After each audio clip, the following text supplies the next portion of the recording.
Hi everyone, welcome to another video. In this video, I will be talking about everything T Rotman application process, tips, practice questions. So I'm very excited. Sorry if the lighting is really weird because nothing is on my side today. I forgot my tripod at school. It's gloomy, it's dark.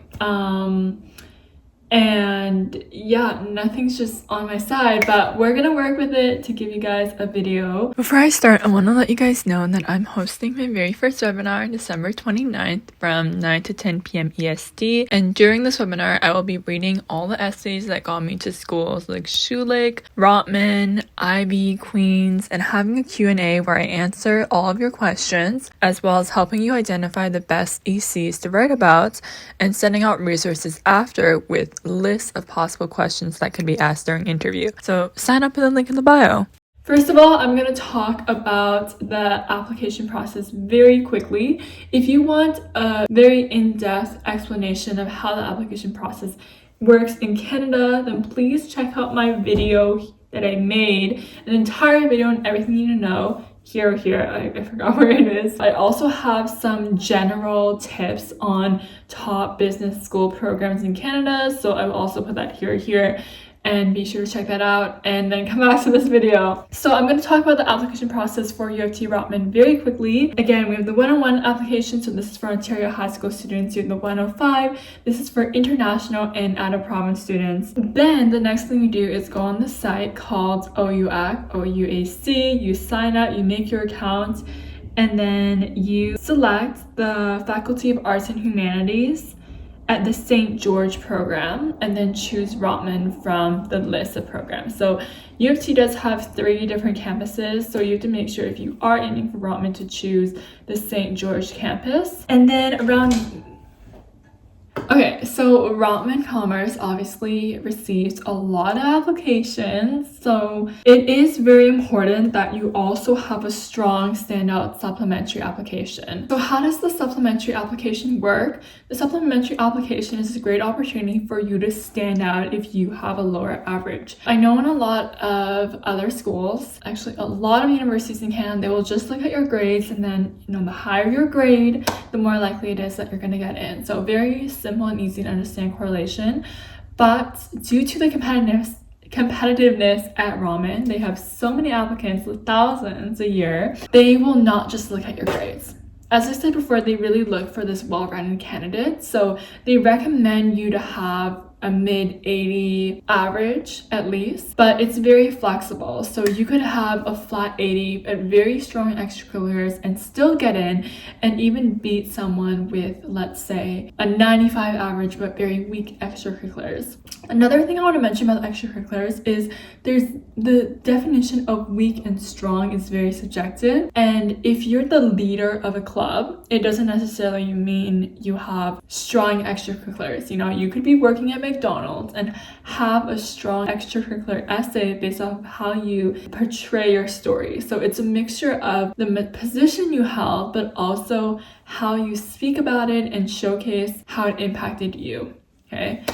But the most important thing at the end of the day is to have some extracurricular activities to talk about, because if you have nothing, what are you going to talk about? The supplementary application is divided into 5 components, I believe. There's 1 anti-plagiarism acknowledge question, so you have to acknowledge that you're not plagiarizing.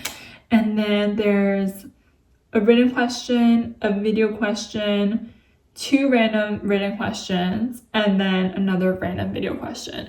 So if you didn't know, beforehand, they're going to give you the 2 random written questions that you're going to know beforehand, and you have time to prep for these. And then there's also a live component where they will give you a mixture of written and speaking questions live. Basically what happens is they give you a little bit of time first to prepare your answer, and then you have to speak or write it. I forgot the exact time they give you, but I think it's a minute or so, around that range. So not like a ton of time. They're not going to give you 20 minutes just to prepare an answer. This is just really a time that I would say for you to read the question and start sparking some ideas.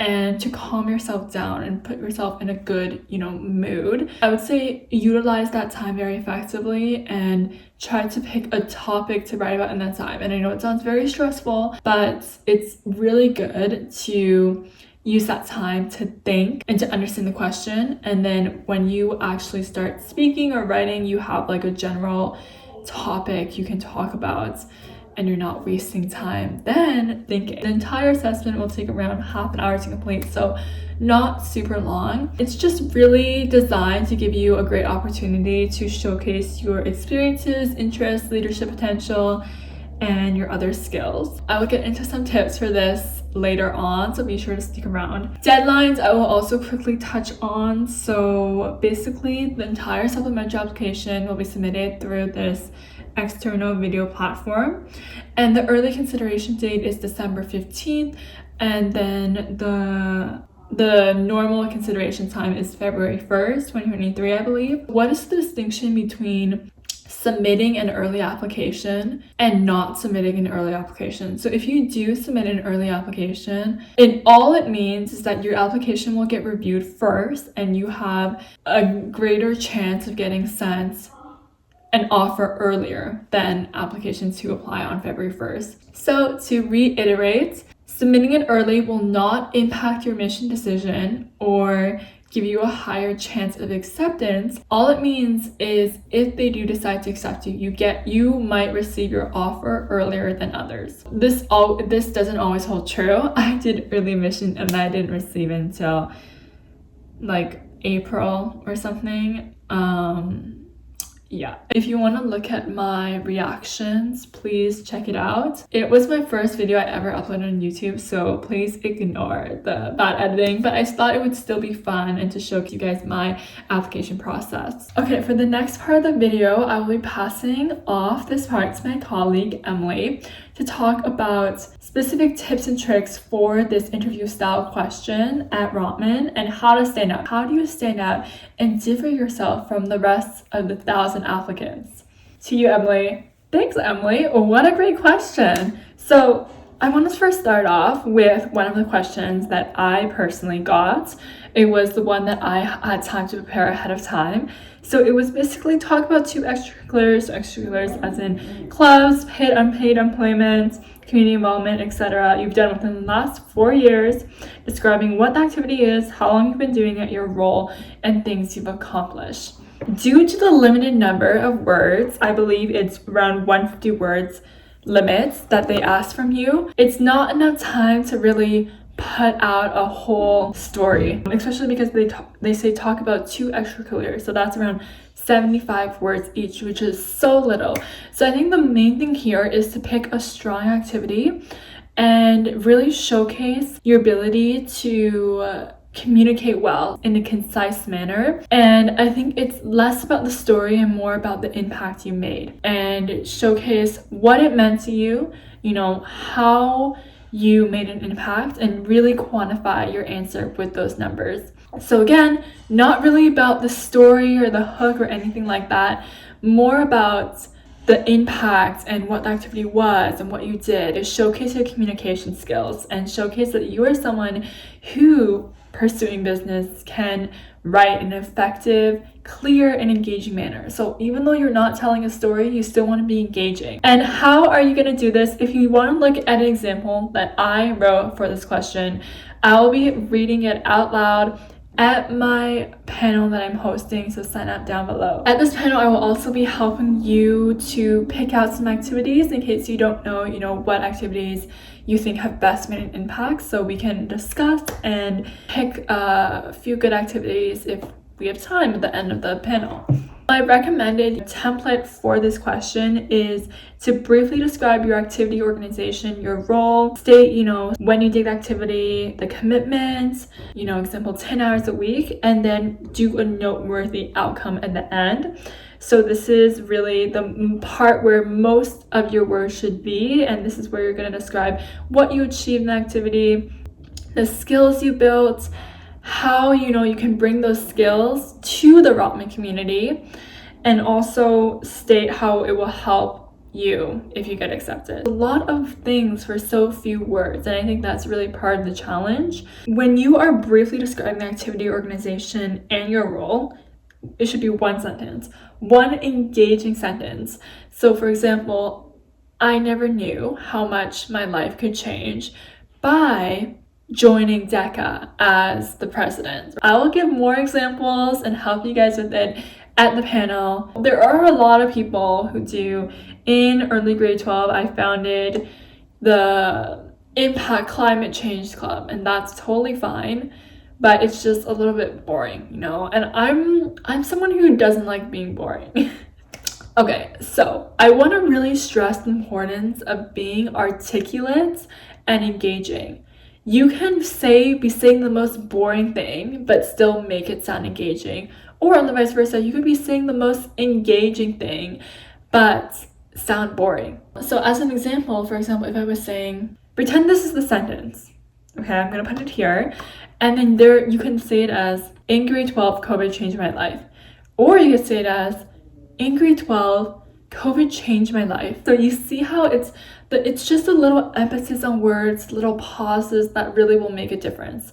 And due to this one sentence, you don't really hear like a huge difference, but when it's a paragraph, it makes a huge difference. Okay, so just showcase your personality too. This is an opportunity for you to really, show who you are as a person. It's an interview.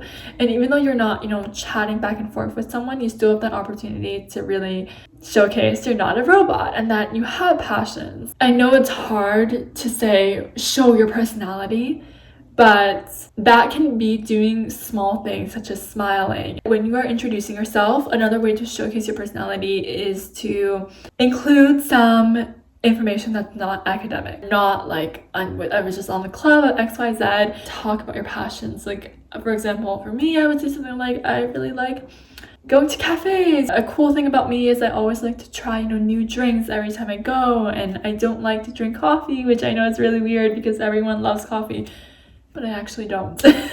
So, cool things. Really just think of it like playing a game of two truths and a lie or something like that. Another thing I would say to stand out is, aside from, preparing well and dressing professionally and having good posture and being engaging, is to show that Rotman connection. So you have to show not just why Rotman is a good fit for you, but why you're a good fit for them. What are you going to bring to them? How are you going to help the community? So in order to do this beforehand, you have to do research, right? Whoops, that should not have been there. But you have to do research. So research some clubs that you see yourself joining, and research, some programs, and this will really show how dedicated you are to the school. Put yourself in the mind of a recruiter, an admissions officer. They want someone who is going to pick Rotman as their first choice. They don't want to go through all this work to pick you only for you to reject them. Even if you're not sure if you're going to attend Rotman yet, you have to make it seem like you have been wanting to go to this school forever, since you were 5, okay? You have to showcase that. A final thing I would say to stand out is to really have that personal connection. So anyone can be president of the DECA club, but your individual experiences are going to be different, and how you talk about them is what's going to make you unique. Don't eliminate or cross off activities that seem boring or lackluster or easy to get in. For example, working at McDonald's can be the best essay you ever write about. There are so many things to talk about. You could talk about how it made you see the world, the privilege versus not so privileged, in a different manner, and how it made you understand, how hardworking some people are, how it really sparked your interest in customer service, and how this led to further interest in, for example, consulting, how you changed a process in cooking a food, or how you dealt with a rude customer. So many different experiences you could talk about. Don't think about the routine tasks you did, because those are probably the boring ones, just burgers, responding to customers. Think about those unique situations that you encountered in your workplace that you can really focus your essay on. And even if this encounter just happened for 5 seconds, like you were talking to a rude customer for 5 seconds, well, you can really milk that. I will now move on to some example answers for a possible question you can get in the interview. I've done a lot of research. I've talked with a lot of my friends, so I have a full master list of possible questions that you can get. I will be sharing this list to everyone who attends my webinar. So be sure to attend if you want this whole list of questions, and trust me, it's really helpful because there's probably a 50% chance you're gonna get at least 2 questions from that list. Possibly more. Pretend the question was, where do you see yourself in 5 or 10 years time? So this is a question that they have asked in the past, and that it is also pretty common, not pretty common, but it can be asked in interviews as well. So it's great for not just practice for this, but also for interviews in the future. So how are you going to answer this? The first thing you want to think about is to make sure that you talk about Rotman and showcase how you're going to succeed and stay at Rotman. Obviously, you're going to finish your bachelor's there, but what else could it be that you do? Why is it so Rotman centered? It's because it's really to showcase how you going to the school is going to be a long-term commitment, and that it's going to really impact you as an individual. So because of that, you're going to feel very grateful to the Rotman community. So a possible answer you can say is something like, in 5 years' time, I see myself graduating from Rotman Commerce with a bachelor in accounting, for example, hoping to become a true expert and master in this subject area. Along with that, I hope to have a diverse set of skills in other areas of business that I will have learned through working with my mentors, peers, and professors at University of Toronto. Furthermore, I hope to have gained new skills such as communication, teamwork, and collaboration by joining XYZ clubs and making an impact on the Rotman community.